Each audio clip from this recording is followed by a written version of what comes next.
इसी बीच में आपको रोकना चाहूंगी हमारे साथ सुनील शर्मा जी जुड़ गए हैं। सुनील शर्मा जी नेता प्रतिपक्ष हमारे साथ जुड़े हैं। सर, सबसे पहले स्वागत है आपका न्यूज़ 18 JKLH पर।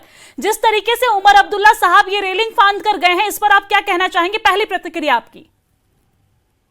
देखिए, मुझे बड़ा ही विचित्र लग रहा है कि एक यूनियन टेरिटरी जम्मू कश्मीर के चीफ मिनिस्टर इस प्रकार की हरकतें कर रहा है और दोबारा से जम्मू कश्मीर को उन्हीं हालातों में धकेलने की कोशिश की जा रही है। अलगाववाद का बोलबाला बढ़ाना चाहते हैं, ये बदकिस्मती है जी। अब उन्हें समझना चाहिए कि जम्मू कश्मीर से धारा 370 निरस्त हो चुका है और इन बातों का कोई औचित्य नहीं है। दीवार फांदना ये अच्छा नहीं है। मुझे लगता है कि ये बहुत ही बचकाना हरकत है और इन चीजों से उमर अब्दुल्ला साहब को बाज आना चाहिए। एक और मैं बदकिस्मती मानता हूं, जम्मू कश्मीर में दो परिवार, चाहे उमर परिवार, अब्दुल्ला परिवार है या मुफ्ती परिवार है जी। ये इस प्रकार की हरकतें करके जम्मू कश्मीर में नौजवानों को प्रवोक करते हैं और वो सड़कों पे आते हैं। सड़कों में वो पत्थर लेके आते हैं, गोलियों के शिकार हो जाते हैं और इनकी राजनीति चलती है, जो पिछले 5-7 सालों से बंद हुआ है। ये दोबारा से क्योंकि इनको तो पूरी छूट है, इनको कोई कुछ नहीं करेगा, इनको कुछ नहीं होगा, ये इस प्रकार की हरकतें करेगा। और ये जब मीडिया में आएगा, उमर अब्दुल्ला साहब दीवार फांद रहे हैं, जबरदस्ती कर रहे हैं, इस प्रकार की हरकतें कर रहे हैं, तो 18-20 साल का नौजवान भी इसी प्रकार की हरकतें करेगा, सड़क पे आएगा, पत्थर लेके आ जाएगा।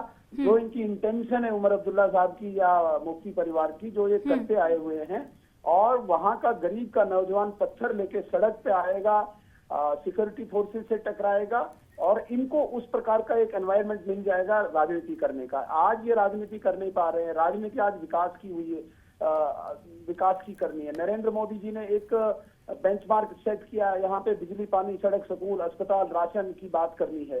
आज वो कर नहीं पा रहे हैं। ये दोबारा से जम्मू कश्मीर को उसी पत्थरबाजी में धकेलना चाहते हैं, अलगाववाद में धकेलना चाहते हैं, आतंकवाद में धकेलना चाहते हैं। और ये हरकतें एक चीफ मिनिस्टर की हरकतें नहीं हो सकती है, एक बचकाना हरकत है, इनमैच्योरिटी है, इससे ज्यादा मैं कुछ नहीं कह सकता। जी सुनील शर्मा जी, लेकिन इसी बीच एक सीएम उमर अब्दुल्ला का कंफ्यूज करने वाला बयान भी सामने आया। उन्होंने कहा कि हमें पुलिस प्रशासन की तरफ से रोका गया, हमारे झंडे को फाड़ा गया है। दूसरी तरफ वो ये भी कहते नजर आए कि हम चुपचाप सिक्योरिटी को नहीं बताएं और चुपचाप यहां पर चले आए। अब मैम आप बताइए, एक स्टेट को रिप्रेजेंट करने वाले चीफ मिनिस्टर अगर पुलिस के किसी कांस्टेबल से भिड़े तो आम आदमी से क्या एक्सपेक्ट करोगे आप इस स्टेट में?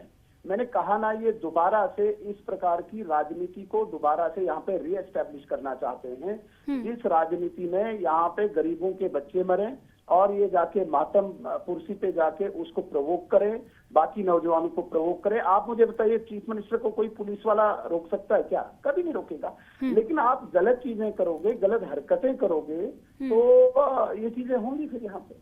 जी बिल्कुल। और जिस तरीके से सकीना इतू यहाँ पर स्कूटी पर बैठकर आई और उन्होंने बिना किसी सिक्योरिटी को बताए हुए डायरेक्ट यहाँ पर पहुंच गए, इस पर आप क्या कहना चाहेंगे? इसे आप किस तरीके से देखते हैं? मैम, कश्मीर में कंपटीशन चल पड़ा है, वहां पे एक जबरदस्त प्रतिस्पर्धा चली है। सकीना तो कैबिनेट मिनिस्टर है।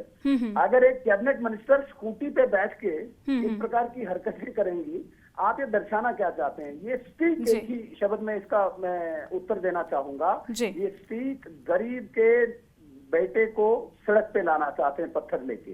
ये यही हरकतें कर रहे हैं, इन्होंने यही राजनीति की है। अब्दुल्ला परिवार की तीसरी पीढ़ी कर रही है, चौथी को ये सिखा रहे हैं। उमर अब्दुल्ला साहब अपने बेटे को यही चीजें सिखा रहे हैं।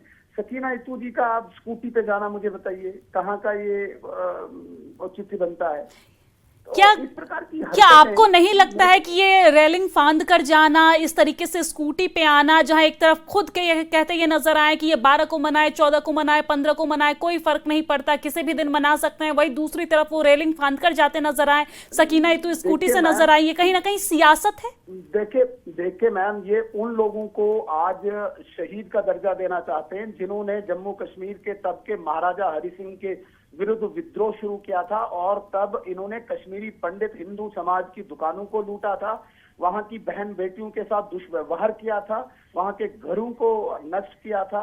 ये पूरी आग अलीकदल, सफाकदल, श्रीनगर, मीरपुर, कोटली और राजौरी तक फैली। यहाँ के रिलीजियस प्लेसेस, हिंदू कम्युनिटी के रिलीजियस प्लेसेस, टेम्पल्स और गुरुद्वारा को निशाना बनाया और उसके बाद तब के डिस्ट्रिक्ट मजिस्ट्रेट ने पुलिस फोर्स को यूज करके इन पर गोलियां चलाई क्योंकि अनियंत्रित भीड़ थी और ये निशाना बन गए। आज उमर अब्दुल्ला साहब इनका कंपैरिजन जलियांवाला बाग के शहीदों के साथ कर रहे हैं। बिल्कुल सर, यहाँ पर आपको रोकना चाहूंगी।